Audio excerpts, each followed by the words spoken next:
আকাশের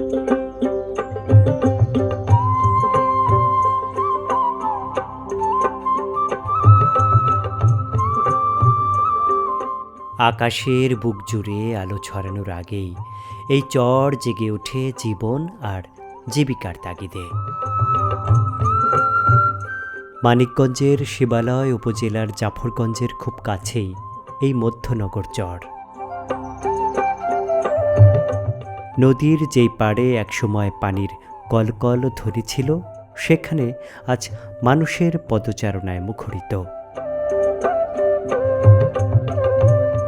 জাফরগঞ্জের এই হাট সপ্তাহে 2 দিন লাগে।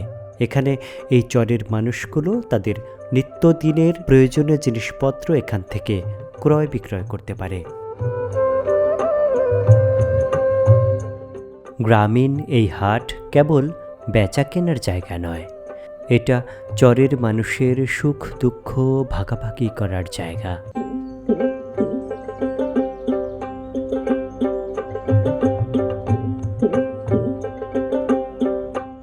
মধ্যনগর চর। পুরুষ আর নারীর মাঝে এখানে কাজের কোনো দেয়াল নেই।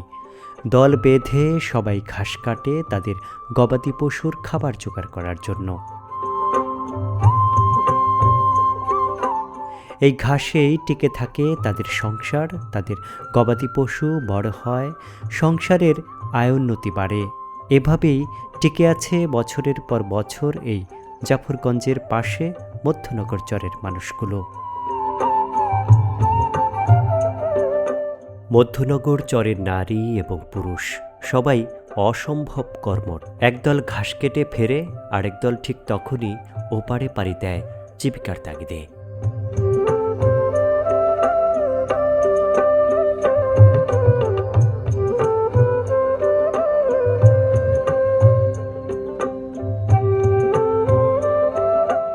এই মধ্যনগর চরে আছে কলার বাগান, পেয়ারা বাগান, আর এখন নতুন করে শুরু হয়েছে টমেটোর চাষ।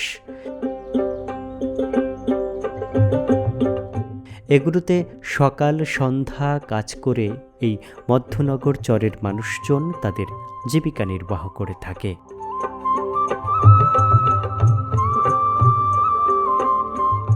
গরুর জন্য কাটতেছেন? কয়টা গরু আপনার? 2টা গরু। আপনি নিজেই ঘাস কেটে গরুকে খাওয়ান? কেন ছেলে সন্তান কেউ নাই?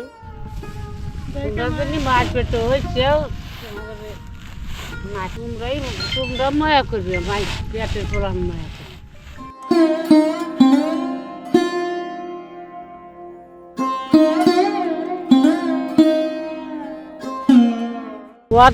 মানুষ যায় কত সুন্দর করে কথা কয়, চাষি কয় কত টাকা, পেটের বলা তো কয় না। ই নেই যেন অর্থ নেই।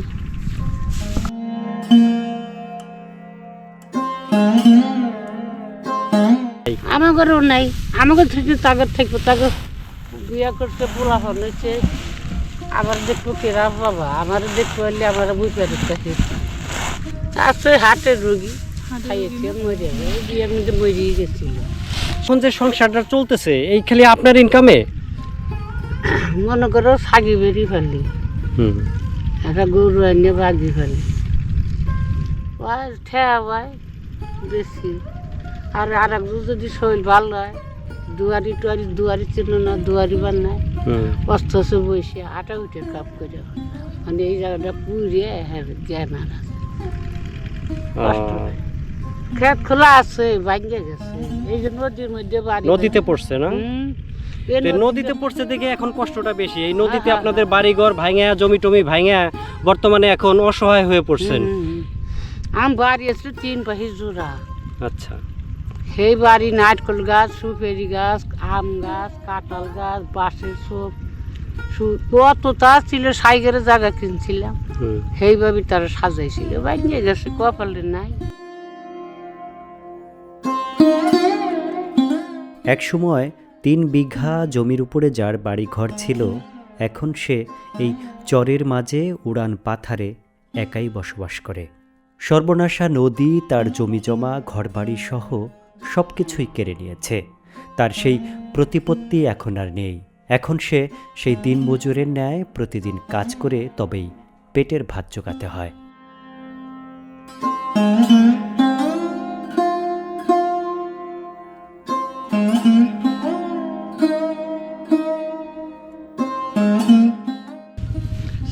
ছেলেরা দেখবো বুয়া না হাত চাল বোরা মেয়ে নাই। 3 মেয়া আগের বিয়ে দিচ্ছে পর দেশে গেছে। হ্যাঁ তারা যে সময় আসে একটু দেখে, দেখি তারা যদি আমার নাকি ময়া করে তাহলে তাদের স্বামীর ভাত খাইতে পারবো? না না গরিব মানুষেরা মেয়া সামনে বিয়ে দেবে কত দাম ভালো দেখে, ছাল ভালো দেখে দিয়ে দিছি, ছাল ভালো আছে। এই কাকি, আমি রাস্তা দিয়ে যাচ্ছিলাম, কাকিকে দেখলাম যে সে নিজে এই ঘাস কেটে এই বস্তার মধ্যে ভরতেছে। এই যে একজন অসহায় মা, তার বুক ফাটা আর্তনাদ, এই বুক ফাটা আর্তনাতে আকাশ বাতাসও ভারী হয়ে যায়। এই মায়ের এই বয়সে কিন্তু কাজ করার কথা না, কিন্তু এই বয়সে সে রাস্তায় এসে, খেতে এসে, চকে এসে, নির্জন জায়গায় একা একা ঘাস কেটে তার সংসার পরিচালনার জন্য সে কষ্ট করছে। এই করুণ দৃশ্য, এই গ্রাম বাংলার মায়েরা যে কতটা কষ্ট করে তাদের সন্তান লালন পালন করে, কিন্তু এই বয়সে এসেও তাদের কষ্ট করতে হবে সংসারের জন্য, এই পেটের দুটো খাবারের জন্য যে এত কষ্ট করতে হবে, সেটা এই মাকে না দেখলে আপনারা বুঝতে পারবেন না। মধ্যনগর চরের চাষিরা এবারও বেশ কিছু জমিতে টমেটোর আবাদ করেছে। গত বছর এই মধ্যনগর চরের চাষিরাই তাদের বেশ কিছু জমির টমেটো না তুলেই সেগুলোর উপরে চাষ দিয়েছিল, কারণ টমেটোর দাম খুবই মন্দা গিয়েছে, যার কারণে এবছর আবাদ গতবারের তুলনায় অনেক কম হয়েছে। টমেটো চাষিরা মনে করছে গত বছর যে লস তাদের হয়েছে, এবছর হয়তো তাদের সেই ঘাটতিটা পূরণ হবার একটা সুমহ সম্ভাবনা রয়েছে।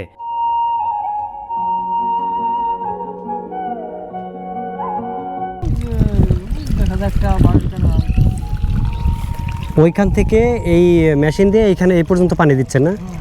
এই মাসকলে যে পানি দিলে ওই রকম যে দামাইছে ওই রকম ভালো হবে না, আর পানি না দিলে যেরকম এই যে শুকায় যে মরে গেছে মরে যাব। আচ্ছা, এই জন্য পানি দিচ্ছেন। মাসকলো এই চরের মধ্যে মাসকলের উৎপাদন করতে গেলে তো অনেক খরচ দেখতেছি, কারণ পানি দিলে অনেক ই লাগে না? কামলার বেতন আছে, তেল লাগে, যেগুলো কিনা লাগে, তাহলে অনেক টাকার প্রয়োজন না।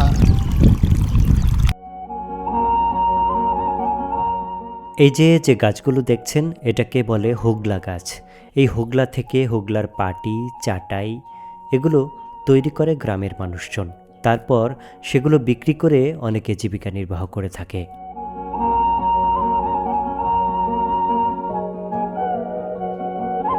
ভাই, আপনি আসছেন কোথা থেকে?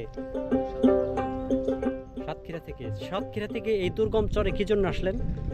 দেখি একটু ব্যবসা বাণিজ্য করার জন্য, খামার করার জন্য। আচ্ছা, আসছেন কি আজকে আসছেন? গত কালকে আইসি, এসে রাতে একটা কাজ ছিল, সেখান থেকে আজকে আসছেন। তো এইখানে আসছেন কোনো খামার অথবা কোনো ই করার জন্য, জমি টমি নিয়ে একটা কিছু করবেন, তাই তো? জি। তাহলে আমরা ঘুরে দেখি আপনার জন্য জমি পাই কিনা।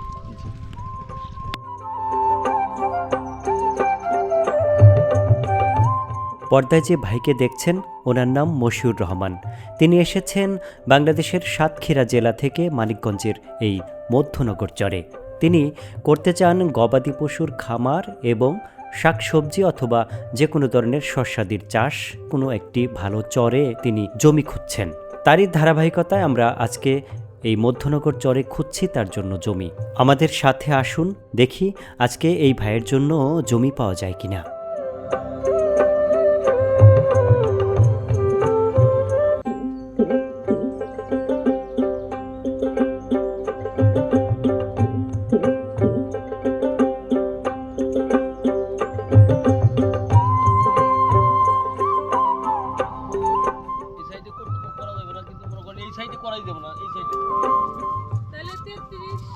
কারণ কি? নদীর কাছাকাছি, মনে করেন ছোট টাকা একটা গরু মনে করেন একটা গরুর দাম তো নিম্ন শ্রেণীর দাম হলো 70,000-80,000। সেই গরুটা যদি মনে করেন একদম নিয়ে যায়, ওরা গরু বাড়ির সাথে মনে করেন চুয়াডাঙ্গা অথবা সাতক্ষীরা যে জায়গায় হোক, মনে করেন নিয়ে গেলে তো জিনিসটা মনে করেন তারা মনে করেন তারা মনে করেন 2 জন, আর ওরা মনে করেন আইলো 5 জন আইসা তারপর দেশ আর এগুলো তো বিদেশ এই মনে করেন। আর এই ভিতর হলি করে মনে করেন যে এর ভিতরে সেভ আছে। তাহলে এই দিকে দেখে কিছু জমি টমির ব্যবস্থা করে ওনাকে দেওয়া যায় কিনা? জমির ব্যবস্থা সবসময় করা যায় নাকি? সবসময় পাওয়া যায়। আর জমি তো মনে করেন যার জমি দেওয়া তার আবাদ। যেমন যদি মনে করেন আমি আপনার জমি, আপনার মনে করেন 1 টাকা 2 ভাই জমি আছে, ওই জমিটা তো আমি রাখছি। মনে করেন যে আমি এখন মনে করেন জমিতে কলি বলছি অথবা শস্য বলছি, ওই ফসলটা যখন মনে করেন ওই ফিরে 80 মাসে যে আবার জমিটা খালি ওই সময় রাখা 1 লক্ষ টাকা যদি লাভ হয় বুঝছেন, নাহলে তো মনে করেন নাহলে তারপর তো সমস্যা নাই। কিন্তু তাছাড়া এইটা করা ছাড়া মনে করেন তাছাড়া এই যে কলার বাগান করে কলই বুনে শস্য বুনে 10,000 টাকা ভাই জমি রাখতে পারবেন পার এটা আপনারা গরুর ফার্ম করবেন না, আপনার গরু জমিতে মনে করেন ঘাস হলি হয়েছে, খালি ঘাস হবো, ওই ঘাস হলি হয়েছে, কিন্তু বড়ি গাছটা দিয়েছেন না, এদের এত জমি তো দরকার নেই, আপনার এই 4-5 পাখি জমি হইলে আপনার।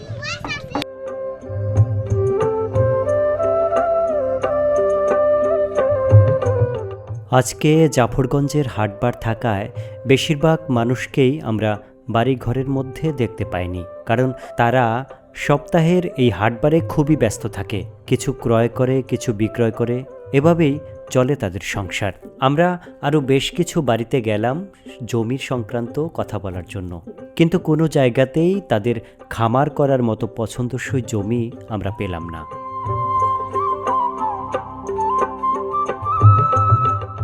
এই মধ্যনগর চরের প্রতিটি বাড়িতেই রয়েছে গবাদি পশু পালনের সুব্যবস্থা। এখানে গরু, ছাগল, ভেড়া সহ নানান রকম হাঁস মুরগিও এরা পালন করে থাকে।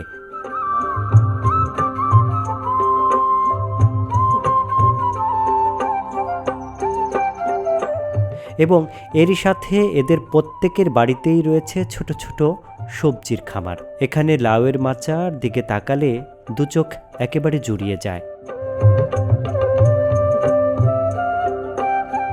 ক্লান্ত দুপুরের মৃদুমন্দ বাতাসে কচিলায়ের ডুগাগুলো একটু একটু দুলছে। এই দৃশ্য যে কারো হৃদয় কেড়ে নেবে।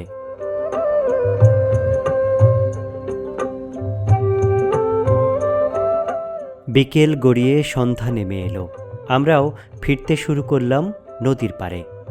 নদীর পাড়ে নৌকা চলে আসলো, আমরা নৌকায় চেপে বসলাম। নৌকা এই বিকেলের শুভ্র আলোয় চলতে শুরু করলো। লাল টকটকে সূর্যটা আর অল্প সময়ের মধ্যেই ডুবে যাবে, আমাদেরকে ঘিরে ফেলবে নিখোশ কালো অন্ধকার। এদিকে জাফরগঞ্জের হাটুরেরা তাদের হাট শেষ করে শেষ নৌকাটি ধরতে নদীর পাড়ে চলে এসেছে। তারা সবাই নৌকায় চেপে বসলো এবং নৌকাটি তাদের চরের উদ্দেশ্যে রওনা হলো।